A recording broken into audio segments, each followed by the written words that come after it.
Bismillahirrahmanirrahim. Alhamdulillahirabbil alamin. Wassalatu wassalamu ala al-mab'uts rahmatan lil alamin.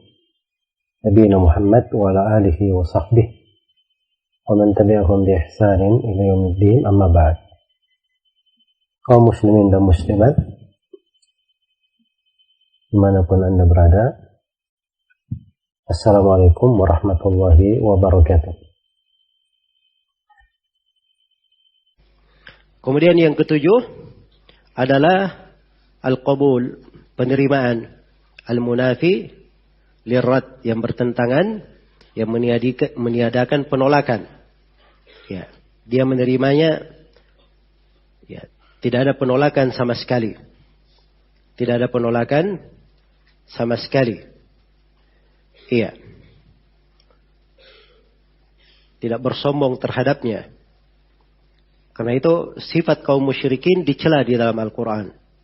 Sebagaimana di surah As-Saffat ayat 35. 36. Innahum kanu idha qila lahum la ilaha illallah yastakbirun wa yaquluna a inna latariku alihatina li syairin majnun. Sungguhnya kaum musyrikin itu adalah orang yang apabila dikatakan kepada mereka la ilaha illallah, mereka bersombong. Iya. Dan mereka berkata, apakah kami meninggalkan sembahan-sembahan kami karena seorang penyair yang gila? Maka syarat dari la ilaha illallah itu adalah menerimanya. Tidak ada penolakan sama sekali, ya, terhadapnya. Tidak ada penolakan sama sekali terhadapnya. Baik. Kemudian di antara dalilnya juga adalah hadits Abu Musa al-Asy'ari radhiyallahu anhu, riwayat Bukhari dan Muslim. Mathalu ma ba'athani Allahu bihi min al-huda wal 'ilm kamathalil ghaith al-kathir asaba ardan fakana minha nakiyya qabilatil ma' fa anbatatil kala wal ushb al-kathir. Perumpamaan Allah Subhanahu wa taala mengutus saya dengan petunjuk dan ilmu itu seperti hujan yang menimpa tanah, menimpa sebuah bumi. Di antara bumi itu, bagian dari tanah ada yang naqiyah, ada yang bersih. Dia bisa menampung air, bisa menerimanya, dan bisa menyerapnya. Maka tanah ini pun menumbuhkan dari tumbuhan-tumbuhan dan rumputan yang banyak. Wa kanat minha ajadib amsakatil ma'. Dan di antara tanah ada yang ajadib. Ya, tanah tidak bisa menyerap, tapi dia bisa menahan air. Fadafa'allahu bihan nas fasharibu wa saqaw wa zara'u. Maka Allah jadikan bermanfaat bagi manusia. Mereka minum, memberi minum, dan menanam. Wa asaba minha ta'ifatan ukhra. Dan ada lagi yang lain yang tertimpa tanah ini. Innama hiya ki'an. Dia ini ki'an. La tumsiku ma'an wala tumbitu kalaan. Tidak bisa menampung air, tidak bisa pula menyerapnya dan menumbuhkan. Ya. Jadi ini 3 jenis tanah. Ini sudah kita bahas, ya, di pembahasan Al-Manzumah Al-Mimiyah tentang bagaimana ilmu itu. Ya, jadi diibaratkan ilmu itu bagikan hujan. Bagikan hujan. Ketika turun, maka ada 3 jenis tanah.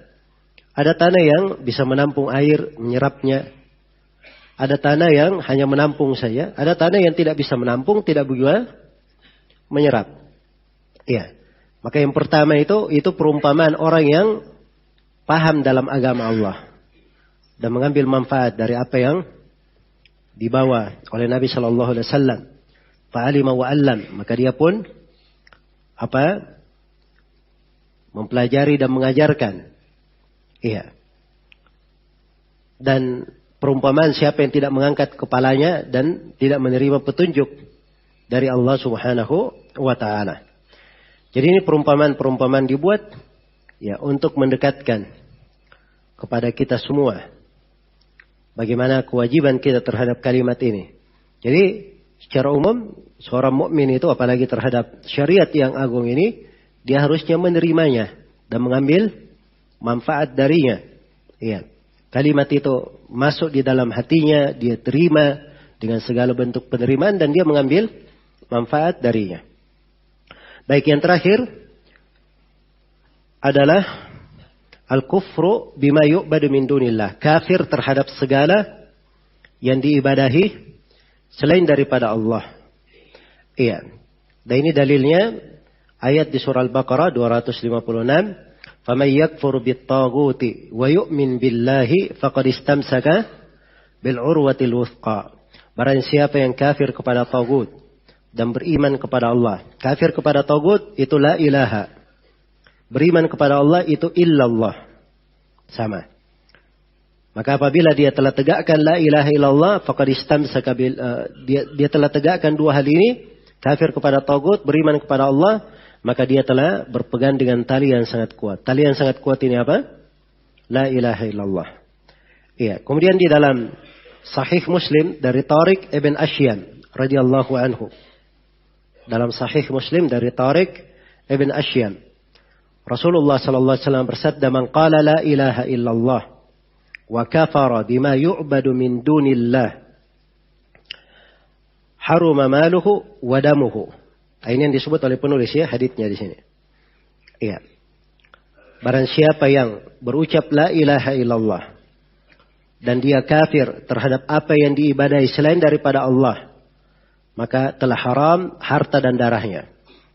Ya, telah haram harta dan darahnya. Baik. Jadi ini 8 syarat dari syarat la ilaha illallah. Dan 8 syarat ini terkandung di dalamnya konsekuensinya. Apa keharusan seseorang itu terhadap kalimat yang agung ini. Iya. Jadi harus dipahami bahwa seorang yang berucap la ilaha illallah itu bukan sekadar ucapan saya. Iya. Bukan sekadar ucapan saya. Ada konsekuensi di belakangnya. Ada konsekuensi di belakangnya. Ada kewajiban-kewajiban yang berjalan padanya. Kewajiban-kewajiban berjalan padanya. Ya, karena itulah siapa yang telah mengucapkan kalimat yang agung ini dan dia mengetahui dari 7 syarat ini, maka artinya dia telah memahami apa konsekuensinya, sisa bagaimana dia mengamalkannya. Kemudian yang terakhir di sini pembahasan yang ketiga, jahalatu katsirin minan nas bihadhihi syahada. Kejahilan banyak dari manusia terhadap syahadat ini. Iya. Jadi itu jangan dianggap seperti kaum musyrikin di masa Nabi. Kaum musyrikin di masa Nabi itu mereka paham bahasa Arab.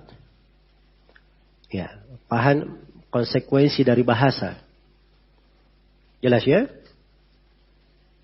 Jadi mereka tidak diterangkan juga makna la ilaha illallah, mereka sudah mengerti konsekuensinya.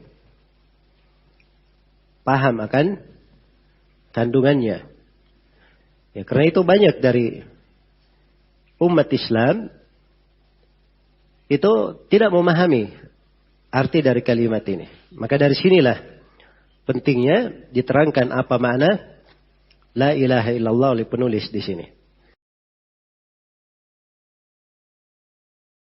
Semoga Allah Subhanahu wa taala memberi taufik kepada semuanya. Wallahu taala alam. Subhanakallahumma wa bihamdik asyhadu an la ilaha illa anta astaghfiruka wa atubu ilaik. Walhamdulillahi rabbil alamin. Wassalamualaikum warahmatullahi wabarakatuh.